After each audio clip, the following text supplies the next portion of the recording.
Maswerteng hapon po mga ka-STL natin sa Batangas.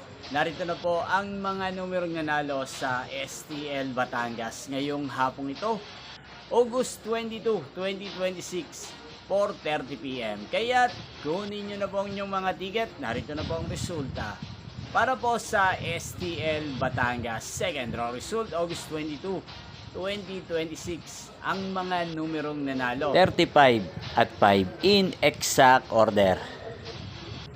sa mga nakataya po ng mga numero niyan kanina, congrats po sa inyo.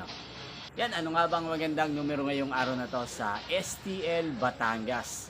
Para po sa akin, ang kursunado ko pong mga numero ngayong araw na to, numero 23 at numero 5. At ang pangalawang kombinasyon na bet ko sa Batangas ay numero 22 at numero 17. Sanang mga yan ay manalo po sa third draw, malin man po sa dalawang kombinasyon na binigay ko ngayon. Nyo pong napanood ang resulta ng STL Batangas sa channel na to, Roderick Hernandez TV. Muli nyo pong mapapanood ang resulta nito para sa third draw mamayang 8:30 PM dito po sa channel na to. Thank you for watching.